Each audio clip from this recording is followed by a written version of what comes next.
माननीय अध्यक्ष महोदय, मैं इस गरिमामय सदन के समक्ष वर्ष 2019-20 के लिए राज्य बजट प्रस्तुत करने जा रहा हूँ। हरियाणा के वित्त मंत्री के तौर पर लगातार 5वें वर्ष बजट प्रस्तुत करते हुए मुझे बड़े गौरव का अनुभव हो रहा है।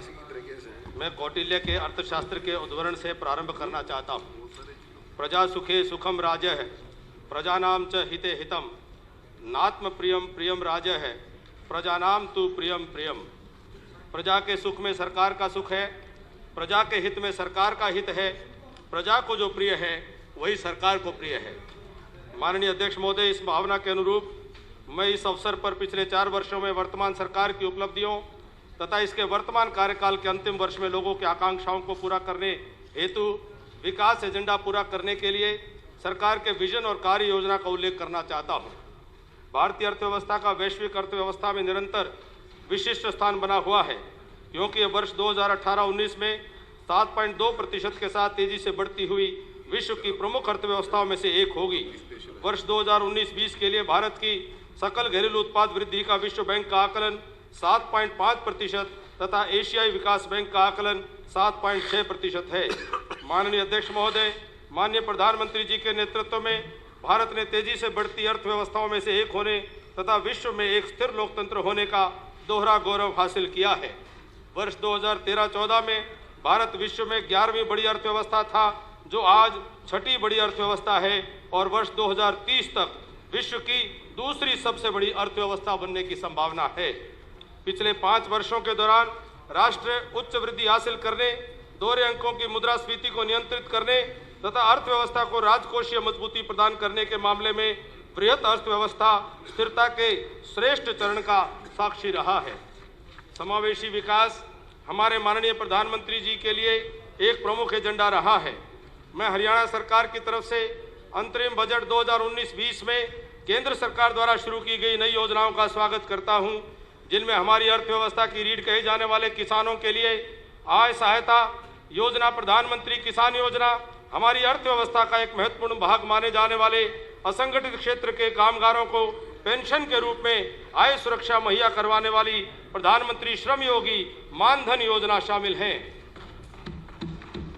सरकार द्वारा शुरू किए गए दिवाला और दिवालियापन संहिता 2016, रेरा अधिनियम 2016 और 2018 में भगोड़े आर्थिक अपराध अधिनियम से जवाबदेही और पारदर्शिता में सुधार हुआ है।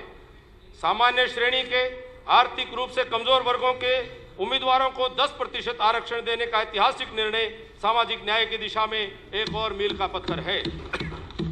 हर भारतीय को भारत सरकार द्वारा की गई पहलों पर गर्व होना चाहिए, जिनके परिणाम स्वरूप भारत विश्व आर्थिक मंच के वैश्विक प्रतिस्पर्धी सूचकांक में 5 स्थान बढ़कर 58वें स्थान पर पहुंच गया तथा विश्व बैंक की कारोबारी सुगमता रैंकिंग में 2014 के 142वें स्थान से 77वें स्थान पर पहुंच गया, जो महान उपलब्धि है। जीएसटी का क्रियान्वयन हमारे देश के इतिहास में अप्रत्यक्ष करों की दिशा में एक मील का पत्थर है।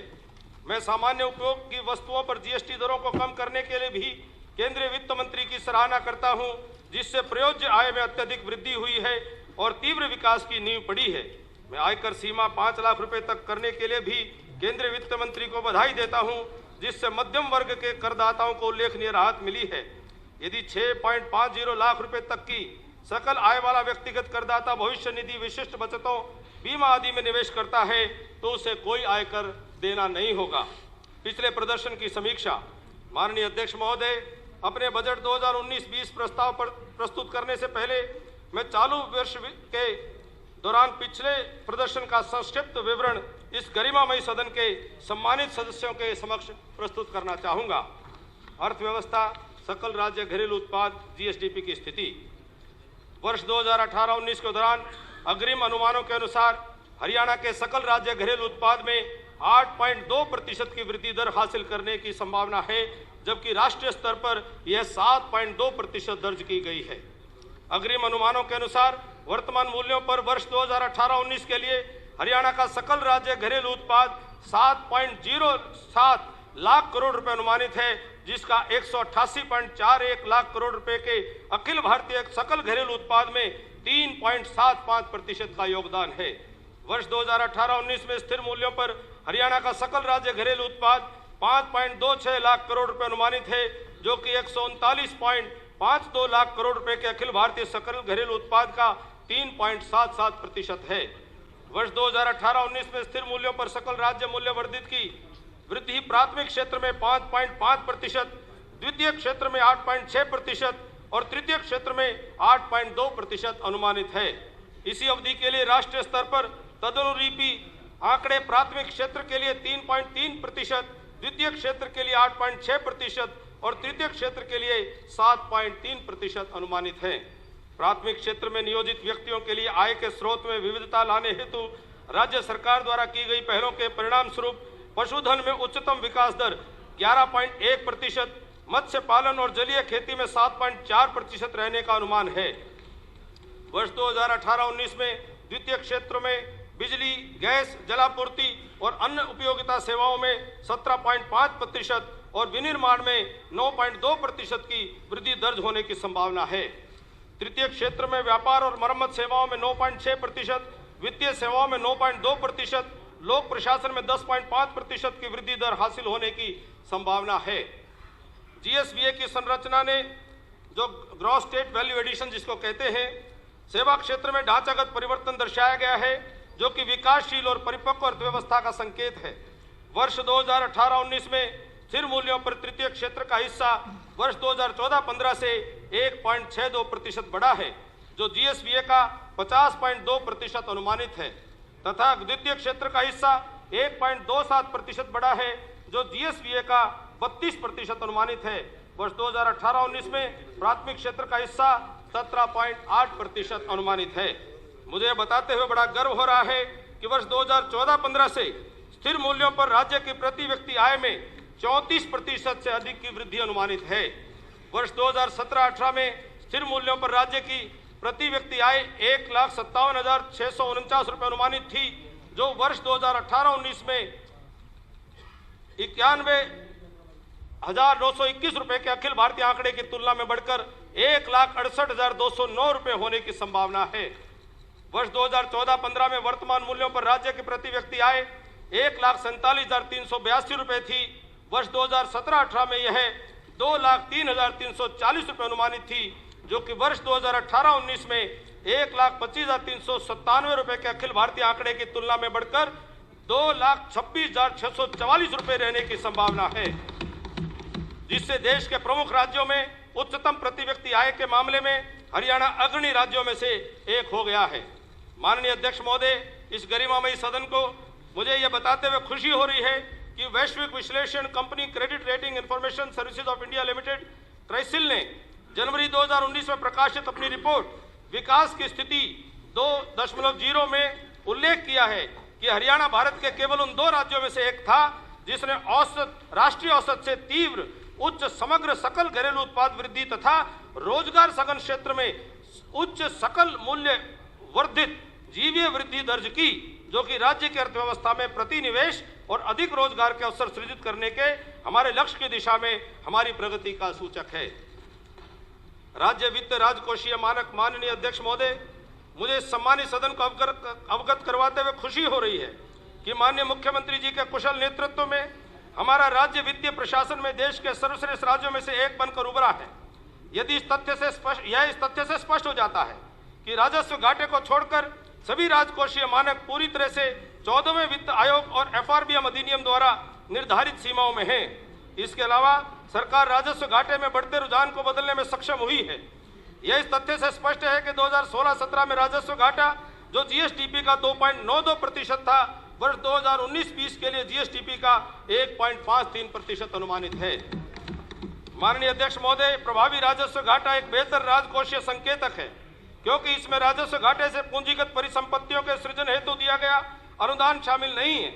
वर्ष 2016-17 में प्रभावी राजस्व घाटा 2.81% था, जो वर्ष 2017-18 में जीएसडीपी का 1.03% कम हुआ है।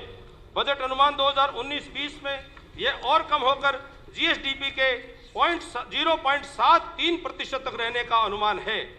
इससे स्पष्ट होता है कि मनोहर लाल जी के नेतृत्व वाली वर्तमान सरकार ने अर्थव्यवस्था में पूंजीगत परिसंपत्तियों के सृजन पर अधिक बल दिया है।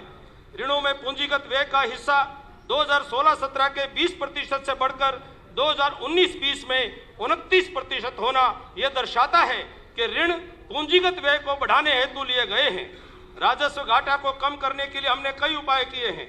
हमने पूंजीगत व्यय में वृद्धि के लिए विभागों को प्रोत्साहित करने, गैर उत्पादक व्यय को कम करने और फंड्स की पार्किंग पर अंकुश लगाने के लिए प्रदर्शन से जुड़े परिव्यय तंत्र की शुरुआत की है। हम जवाबदेही और लेखा परीक्षा तंत्र में सुधार के लिए हरियाणा लोक वित्त उत्तरदायित्व विधेयक के नाम से एक विधेयक भी ला रहे हैं। इन उपायों से सरकार अगले 5 वर्षों में राजस्व घाटे को शून्य पर लाने के लिए आशान्वित है। इसी प्रकार सहकारी समितियां अधिनियम 1984 के तहत पंजीकृत 19 सार्वजनिक क्षेत्र के उपक्रमों ने भी सुधार के लक्षण दर्शाए हैं। लाभ कमाने वाले सार्वजनिक क्षेत्र के उपक्रमों की संख्या 2013-14 में 5 से बढ़कर 2017-18 में 7 हो गई और इसी अवधि के दौरान इनका लाभ 72.91 करोड़ रुपए से बढ़कर 132.20 करोड़ रुपए हो गया। नई पहल, माननीय अध्यक्ष महोदय, यह बजट वर्तमान सरकार के इस कार्यकाल का अंतिम बजट होगा। यह बजट अति महत्वपूर्ण है क्योंकि संयोग से हमारे मुख्यमंत्री जी के कुशल नेतृत्व में हरियाणा की अर्थव्यवस्था भारत की अर्थव्यवस्था से भी तेज गति से बढ़ रही है।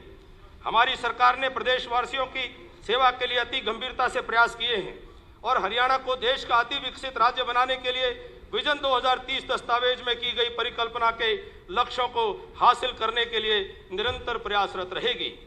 माननीय अध्यक्ष महोदय, मैं इस वर्ष महात्मा गांधी जी की 150वीं जयंती हम मना रहे हैं।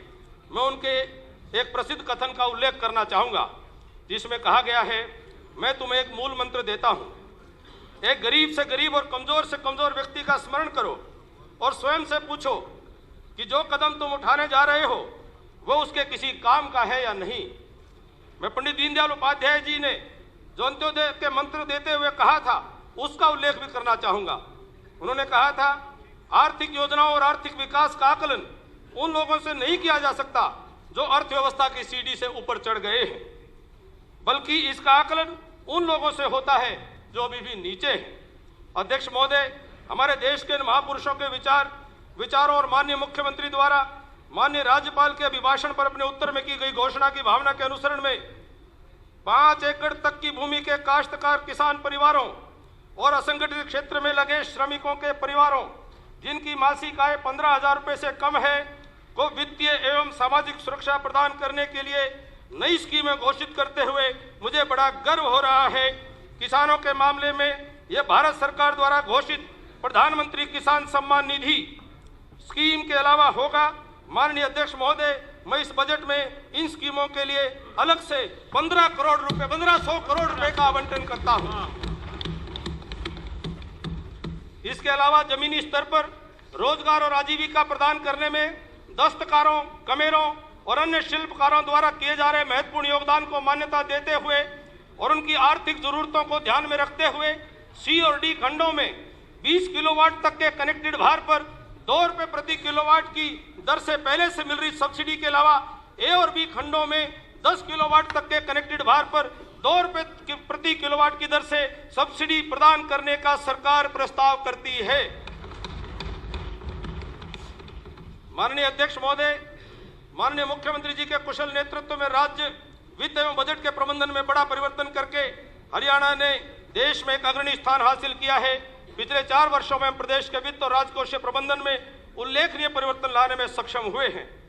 वित्तीय जवाबदेही, सरकारी विभागों और सार्वजनिक धन प्राप्त करने वाली ऐसी सभी संस्थाओं की जवाबदेही बढ़ाने के प्रयास स्वरूप राज्य सरकार का हरियाणा सार्वजनिक वित्त की जवाबदेही विधेयक 2019 लागू करने का प्रस्ताव है। लागू होने के बाद यह विधेयक सभी विभागों और सार्वजनिक धन प्राप्त करने वाली संस्थाओं में उपयुक्त लेखा और लेखा परीक्षा प्रणालियों के माध्यम से सार्वजनिक वित्त की जवाबदेही बढ़ाने के लिए एक प्रभावी और कुशल प्रणाली उपलब्ध करवाएगा। इसके अलावा सरकार सार्वजनिक वित्त के बेहतर प्रबंधन और जवाबदेही तथा प्रस्तावित कानून के प्रभावी क्रियान्वयन के लिए हरियाणा राज्य लेखा परीक्षा एवं लेखा सेवाओं के गठन का भी इरादा रखती है। आउटकम फ्रेमवर्क, माननीय अध्यक्ष महोदय, हरियाणा सरकार सतत विकास लक्ष्यों को प्राप्त करने के लिए नीति आयोग के साथ मिलकर कार्य करने के लिए प्रतिबद्ध है। इसके लिए हमने जून 2017 में विजन 2030 दस्तावेज तैयार किया था। स्वर्ण जयंती हरियाणा राजकोषीय प्रबंधन संस्थान चालू किया और इन लक्ष्यों के लिए पिछले वर्ष बजटीय आवंटन में 20 संरेखित किया गया था। इस वर्ष एक कदम आगे बढ़ाते हुए मैं बजट 2019-20 के लिए आउटकम फ्रेमवर्क शुरू करने का प्रस्ताव करता हूं। यह चरणबद्ध ढंग से सतत विकास लक्ष्य हासिल करने की दिशा में सार्वजनिक खर्च को संरेखित करने वाला एकीकृत ढांचा प्रदान करने के आधार स्तंभ के रूप में कार्य करेगा। यह फ्रेमवर्क सभी हितधारकों के बीच सरकार के कल्याण और विकास गतिविधियों के बारे में गहरी समझ पैदा करेगा और विभागों को वर्ष के दौरान उनके प्रदर्शन पर नजर रखने में सक्षम बनाएगा। आदरणीय अध्यक्ष महोदय, इस बजट के जो कुल दस्तावेज यहाँ उपलब्ध कराए हैं उसमें एक बुकलेट हमने बनाई है। ये आउटकम फ्रेमवर्क के नाते से हरियाणा सरकार के जिला स्तर से भी नीचे सब डिवीजन और ब्लॉक स्तर तक के अधिकारी को वो किताब मिलेगी। हर विभाग के अधिकारी को ये पता होगा उसके विभाग का किस चीज के खर्च के लिए कितना पैसा उसको मिला है और उसके ब्लॉक के स्तर पर भी अगर उसकी जिम्मेदारी है तो उसको कितना पैसा मिला है और उसके जो योजना है जिसके लिए पैसा मिला है उसका आम आदमी के जीवन में उसका परिणाम क्या आना चाहिए वो भी उसके अंदर रेखांकित किया गया है टेबल में, और वो अपनी साल भर की प्रोग्रेस महीनेवार उसको वो मॉनिटर कर सके। एक पूरे हरियाणा प्रदेश में एक नए प्रकार की जवाबदेही प्रशासन व्यवस्था सुनिश्चित करने के लिए ये दस्तावेज तैयार किया गया है। मैं सदन का इस पर समर्थन चाहता हूं। समझौता पत्र पर हस्ताक्षर पहली बार सहकारी संघवाद की भावना के अनुरूप राजकोषीय प्रबंधन, वित्तीय सेवा और सूचना प्रौद्योगिकी की सहायता के क्षेत्रों में हरियाणा और गुजरात राज्यों के बीच सहयोग को बढ़ाने और मजबूत करने के उद्देश्य से दोनों राज्यों के वित्तीय विभागों के बीच एक समझौता करने की प्रक्रिया शुरू की जा रही है। सरकार राज्य की विकास गति को बनाए रखने के लिए राजकोषीय दूरदर्शिता का परिचय देते हुए उपयोगी परिसंपत्तियों के निर्माण के लिए वित्तीय संसाधनों का लाभ उठाने की आवश्यकता को समझती है। इसलिए संसाधनों का कुशल और विवेकपूर्ण उपयोग सुनिश्चित करने के लिए राज्य सरकार द्वारा निष्पादन से जुड़ा परिव्यय पीएलओ के नाम से एक नई योजना शुरू की गई है, जिसका जिक्र मैंने विंटर सेशन के अंदर दिसंबर के सत्र में किया था। पीएलओ स्कीम के कार्यान्वयन से राजकोषीय दूरदर्शिता को प्रोत्साहन मिलेगा, जिससे राज्य के वित्तीय अनुशासन में सुधार होगा। ये विभागों को लाभकारी उपयोग हेतु संसाधनों को लक्षित करने के लिए प्रोत्साहित करेगा। इसके अलावा यह फंड की पार्किंग पर अंकुश लगाने और साल के अंत में ताबड़तोड़ निकासी को रोकने में भी सहायक होगा।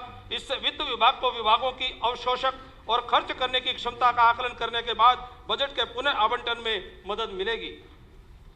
हरियाणा सरकार ने पहली बार कॉर्पोरेट सैलरी पैकेज के तहत सरकारी कर्मचारियों को कई लाभ प्रदान करने के उद्देश्य से बैंकों के साथ बातचीत करके एक अनूठी पहल की।